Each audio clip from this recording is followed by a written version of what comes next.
Welcome to day 87 of the Bible in a Year podcast. Our reading today is 1 Samuel chapter 17, verse 26 through chapter 19. We hope you enjoy today's reading.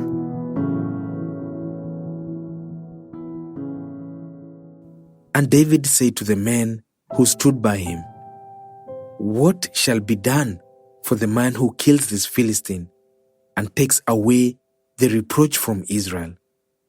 For who is this uncircumcised Philistine, that he should defy the armies of the living God?" And the people answered him in the same way, "So shall it be done to the man who kills him."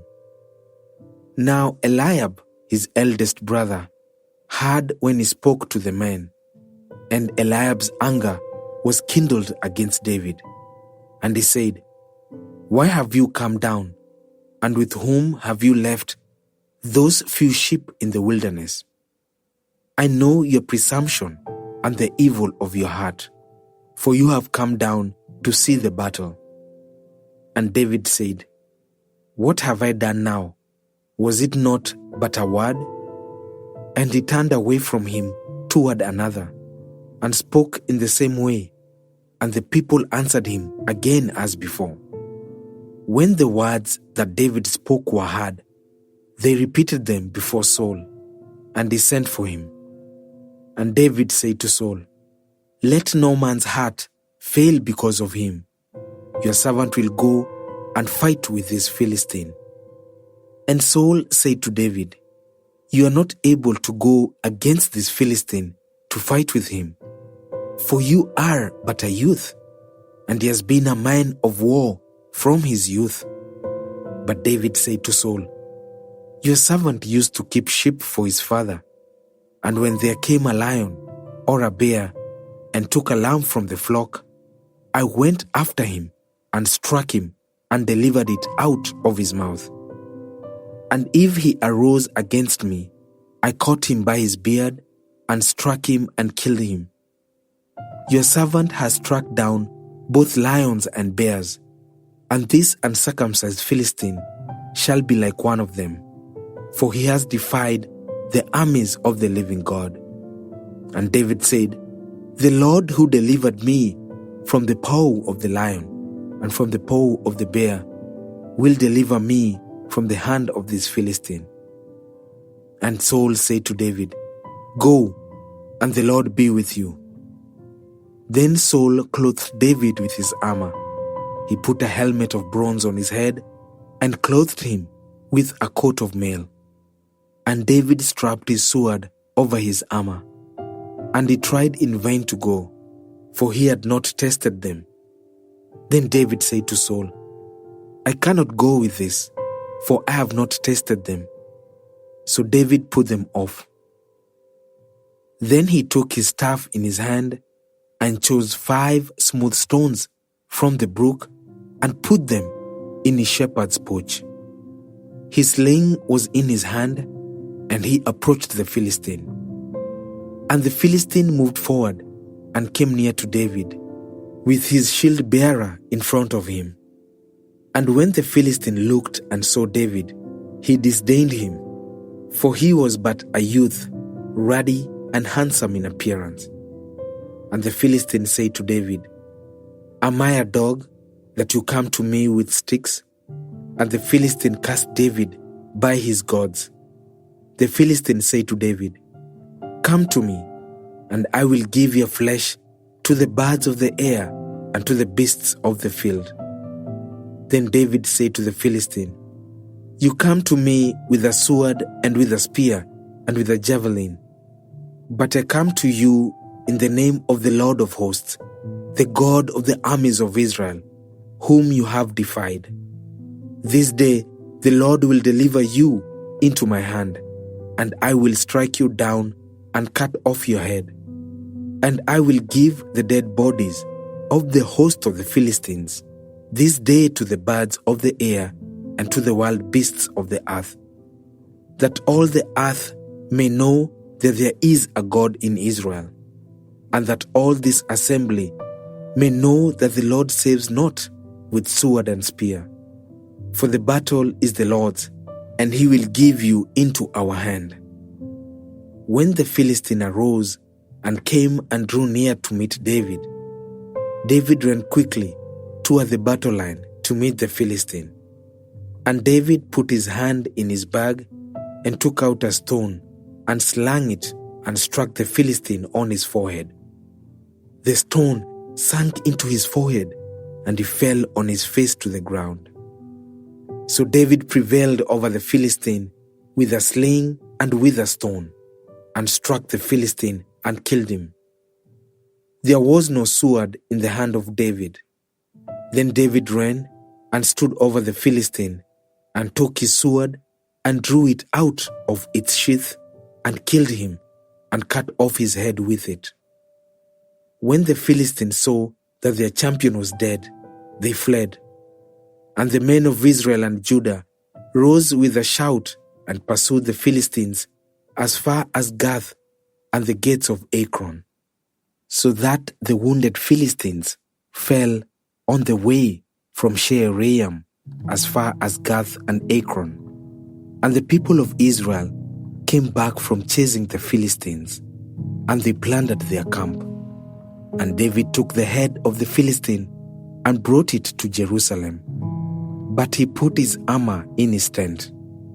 As soon as Saul saw David go out against the Philistine, he said to Abner, the commander of the army, "Abner, whose son is this youth?" And Abner said, "As your soul lives, O king, I do not know." And the king said, "Inquire whose son the boy is." And as soon as David returned from the striking down of the Philistine, Abner took him and brought him before Saul with the head of the Philistine in his hand. And Saul said to him, "Whose son are you, young man?" And David answered, "I am the son of your servant Jesse, the Bethlehemite." As soon as he had finished speaking to Saul, the soul of Jonathan was knit to the soul of David, and Jonathan loved him as his own soul. And Saul took him that day and would not let him return to his father's house. Then Jonathan made a covenant with David because he loved him as his own soul. And Jonathan stripped himself of the robe that was on him and gave it to David, and his armor, and even his sword, and his bow, and his belt. And David went out and was successful wherever Saul sent him, so that Saul set him over the men of war. And this was good in the sight of all the people, and also in the sight of Saul's servants. As they were coming home, when David returned from striking down the Philistine, the women came out of all the cities of Israel, singing and dancing, to meet King Saul with tambourines, with songs of joy, and with musical instruments. And the women sang to one another as they celebrated, "Saul has struck down his thousands, and David his 10,000s. And Saul was very angry, and this saying displeased him. He said, "They have ascribed to David 10,000s, and to me they have ascribed thousands. And what more can he have but the kingdom?" And Saul eyed David from that day on. The next day, a harmful spirit from God rushed upon Saul, and he raved within his house while David was playing the lyre, as he did day by day. Saul had a spear in his hand, and Saul hurled the spear, for he thought, "I will pin David to the wall." But David evaded him twice. Saul was afraid of David because the Lord was with him, but had departed from Saul. So Saul removed him from his presence and made him a commander of 1,000. And he went out and came in before the people. And David had success in all his undertakings, for the Lord was with him. And when Saul saw that he had great success, he stood in fearful awe of him. But all Israel and Judah loved David, for he went out and came in before them. Then Saul said to David, "Here is my elder daughter Merab. I will give her to you for a wife. Only be valiant for me and fight the Lord's battles." For Saul thought, "Let not my hand be against him, but let the hand of the Philistines be against him." And David said to Saul, "Who am I, and who are my relatives, my father's clan in Israel, that I should be son-in-law to the king?" But at the time when Merab, Saul's daughter, should have been given to David, she was given to Adriel, the Meholathite, for a wife. Now Saul's daughter Michal loved David, and they told Saul, and the thing pleased him. Saul thought, "Let me give her to him, that she may be a snare for him, and that the hand of the Philistines may be against him." Therefore Saul said to David a second time, "You shall now be my son-in-law." And Saul commanded his servants, "Speak to David in private and say, 'Behold, the king has delight in you, and all his servants love you. Now then, become the king's son-in-law.'" And Saul's servants spoke those words in the ears of David. And David said, "Does it seem to you a little thing to become the king's son-in-law, since I am a poor man and have no reputation?" And the servants of Saul told him, "Thus and so did David speak." Then Saul said, "Thus shall you say to David, 'The king desires no bride price except 100 foreskins of the Philistines, that he may be avenged of the king's enemies.'" Now Saul thought to make David fall by the hand of the Philistines. And when his servants told David these words, it pleased David well to be the king's son-in-law. Before the time had expired, David arose and went, along with his men, and killed 200 of the Philistines. And David brought their foreskins, which were given in full number to the king, that he might become the king's son-in-law.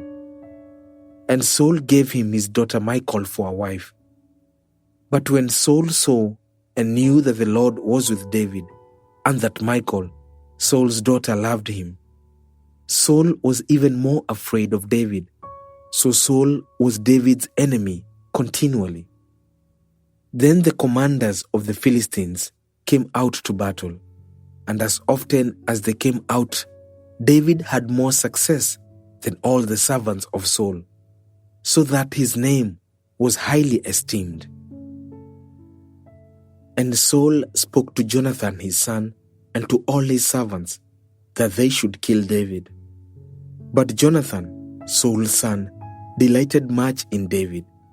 And Jonathan told David, "Saul my father seeks to kill you.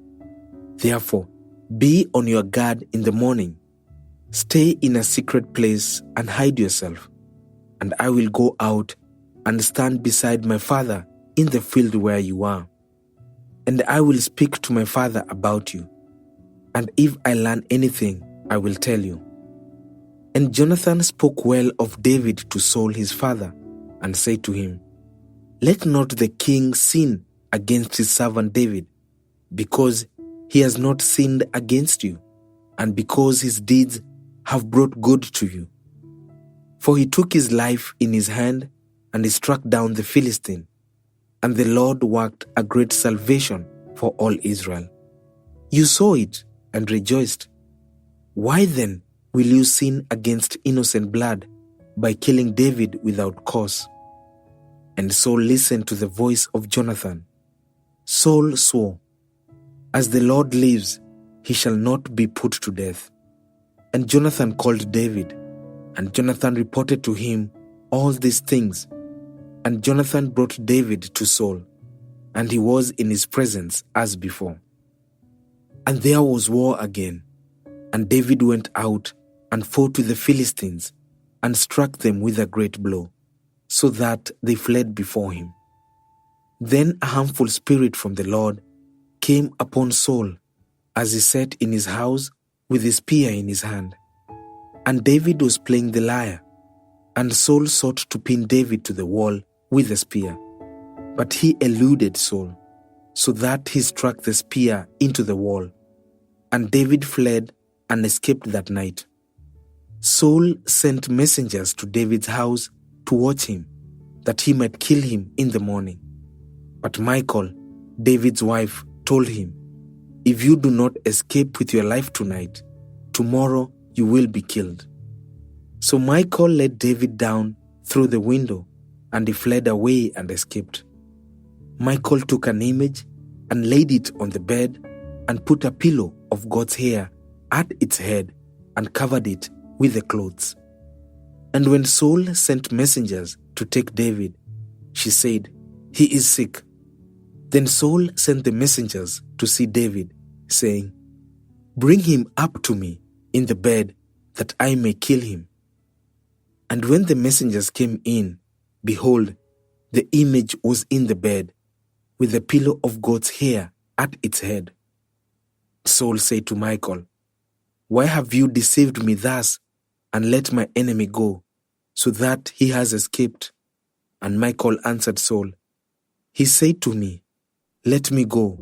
Why should I kill you?'" Now David fled and escaped, and he came to Samuel at Ramah and told him all that Saul had done to him. And he and Samuel went and lived at Naioth. And it was told Saul, "Behold, David is at Naioth in Ramah." Then Saul sent messengers to take David. And when they saw the company of the prophets prophesying, and Samuel standing as head over them, the Spirit of God came upon the messengers of Saul, and they also prophesied. When it was told Saul, he sent other messengers, and they also prophesied. And Saul sent messengers again the third time, and they also prophesied. Then he himself went to Ramah, and came to the great well that is in Seku. And he asked, "Where are Samuel and David?" And one said, "Behold, they are at Naioth in Ramah." And he went there to Naioth in Ramah. And the Spirit of God came upon him also. And as he went, he prophesied until he came to Naioth in Ramah. And he too stripped off his clothes, and he too prophesied before Samuel, and lay naked all that day and all that night. Thus it is said, "Is Saul also among the prophets?"